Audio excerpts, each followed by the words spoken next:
Oke guys, assalamualaikum warahmatullahi wabarakatuh. Balik lagi dengan kami kelompok 6 ya.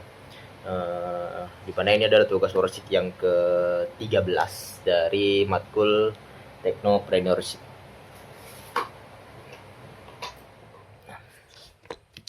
Oke, kami terdiri dari 4 anggota seperti biasa. Ada Muhammad Fajri, ada Lilis Puspitasari sebagai ketua kelompok kami, ada Ristahari Al-Husri, serta ada Ahmad Firdaus, yaitu saya sendiri. Oke, apa yang kita bawa pada tugas worksheet yang ke-13 ini? Kita membawakan tentang vintage syariah etis ya. Etis ini merupakan salah satu pelopor, yaitu startup vintage syariah di dunia yang mengusung konsep pendanaan dan investasi berbasis prinsip-prinsip Islam. Itu ini didirikan pertama kali pada 2014 di Singapura. Etis ini telah berekspansi ke berbagai negara termasuk Indonesia, Malaysia, Oman, serta menjadikannya sebagai salah satu pemain utama dalam industri keuangan Islam global yang inovatif dan berbasis teknologi. Nah, etis adalah singkatan dari Technical and Islamic, mencerminkan semangat perusahaan dalam membangun sistem keuangan yang etis, transparan, dan sesuai syariah. Yaitu fokus utamanya adalah etis ini adalah crowdfunding syariah yang menghubungkan antara investor Islam itu dengan proyek-proyek halal yang memiliki dampak sosial seperti itu. Nah, kemudian untuk visi dan misi serta rekrutmen karyawan dietis ini mungkin akan dijelaskan oleh teman saya, yakni siapa, Lilis Puspitasari. Kepadanya saya persilahkan. Baik, terima kasih kepada moderator. Nah, di sini saya akan menjelaskan tentang visi dan misi etis. Nah, visinya yaitu menjadi penggerak utama ekonomi Islam global melalui teknologi.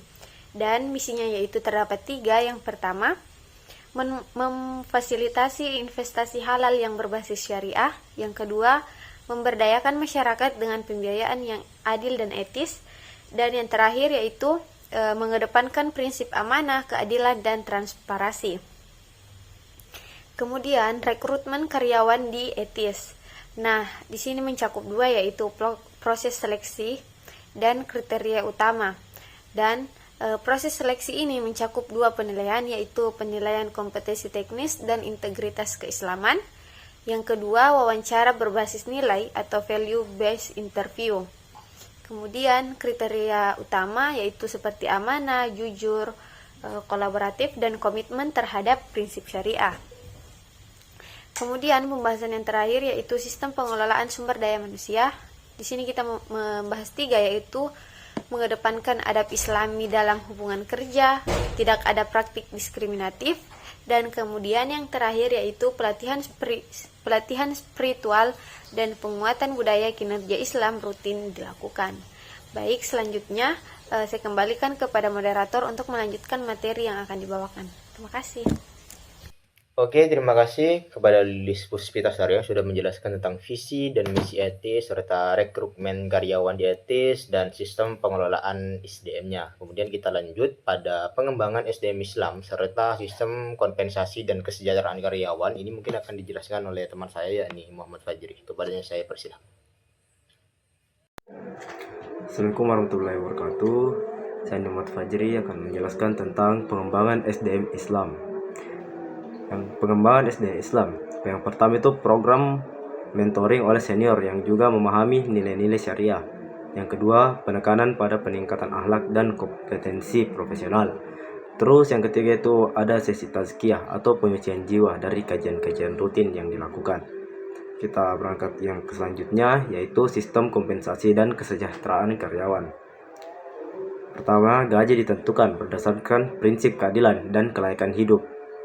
Terus yang kedua, tidak ada sistem bunga, penalti berlebihan, atau eksploitasi waktu kerja. Ketiga, asuransi kesehatan halal. Keempat, waktu kerja fleksibel dan mendukung ibadah. Selanjutnya yang kelima, dana sosial untuk kebutuhan darurat karyawan.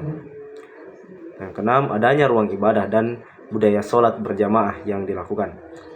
Dan yang terakhir, kegiatan keagamaan seperti kajian, buka puasa bersama, dan kurban kolektif. Oke, cukup sekian dari saya kembalikan ke moderator. Oke, terima kasih kepada Muhammad Fajri yang sudah menjelaskan tentang pengembangan SDM Islam dan sistem kompensasi dan kesejahteraan karyawan. Nah, kemudian kita lanjut pada tantangan SDM Startup Syariah dan rekomendasi strategi SDM ini. Mungkin ini akan dijelaskan oleh teman saya, ini Rista Al-Husri. Baik, selanjutnya saya akan menjelaskan materi selanjutnya, yaitu tantangan SDM Startup Syariah. Yang pertama itu ada menjaga konsistensi nilai syariah dalam ekspansi global. Yang kedua ada sulitnya mencari talenta yang unggul dan juga memahami syariah. Yang ketiga ada tekanan kompetisi dengan startup konvensional. Selanjutnya ada rekomendasi strategi SDM. Nah, yang pertama itu ada perkuat pelatihan berkelanjutan berbasis syariah. Yang kedua ada ciptakan sistem penilaian kinerja yang mencakup aspek ruhiyah dan profesional. Yang terakhir ada bangun komunikasi internal yang menghidupkan nilai Islam secara kolektif. Ya, terima kasih.